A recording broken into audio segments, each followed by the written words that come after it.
La traversée du Jourdain, Josué 3, 4, 1, 9, est le point culminant d'un lent processus de préparation, le début d'une nouvelle et merveilleuse phase de la vie d'Israël. De plus, et le Nouveau Testament le confirme abondamment, nous voyons que c'est une présentation de la vie des enfants de Dieu s'appliquant à notre propre temps.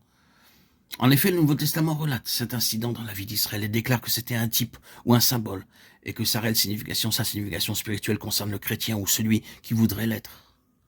Ainsi, pour nous aujourd'hui, dans notre situation actuelle, considérons bien cette partie du livre de Josué, car elle s'applique à nous. Nous ne lisons pas ce qui s'est passé il y a bien des siècles simplement avec l'idée que quelque chose arriva alors dans la vie d'Israël quand ils sont passés du désert dans le pays de Canaan. Nous pouvons faire une projection de tout cela dans le temps où nous sommes. Nous introduirons cela en disant que c'était en ce temps-là, mais que c'est aussi vraiment maintenant.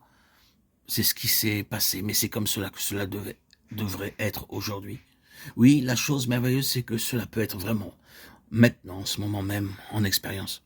Quand Josué dit « Sanctifiez-vous vous-même, car demain le Seigneur fera des merveilles parmi vous », cela est possible maintenant, cela peut être introduit en ce jour.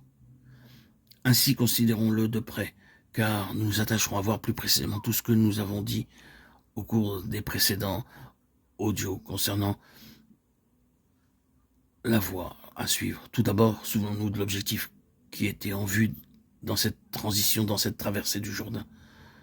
Nous en donnerons l'interprétation spirituelle. C'est une illustration de la vie, de résurrection et de l'union céleste avec Christ. C'est cela l'objectif pour lequel Dieu nous a appelés à être son peuple. C'est précisément la chose pour laquelle le Seigneur nous a tous appelés par sa grâce. La résurrection et l'union avec Christ. L'union avec Christ sur le terrain de la vie de résurrection. Et non seulement cela, mais l'union avec Christ dans sa vie céleste par le Saint-Esprit. Cette union avec lui comme c'est vrai dans le ciel avec tout ce que cela signifie. Cela, c'est l'objectif, c'est le minimum requis pour son peuple par la volonté de Dieu.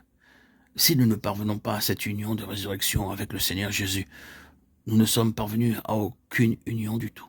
C'est-à-dire que dans tout ce qui est pratique et du domaine des valeurs de notre unité avec Christ, nous ne connaissons réellement rien. Il y en a beaucoup qui savent ce qu'est peut-être l'union avec Christ, avec ce Christ vivant, mais qui ne connaissent pas ou très peu cette union céleste avec lui et tout ce que cela signifie. Jusqu'à ce que nous soyons parvenus à cela, nous n'avons pas saisi l'objet même de notre salut, ni ne sommes parvenus à la satisfaction de Dieu en nous sauvant. Nous devons voir ce que cela signifie. L'objectif étant clair devant nous, considérons plus précisément cette transition. Cette transition avait deux aspects. Premièrement, elle représentait une transition de l'autorité des ténèbres à l'autorité de Christ. Jusqu'alors, ce peuple avait été sous l'autorité des ténèbres, et cela malgré le fait qu'il était sorti d'Égypte depuis des années.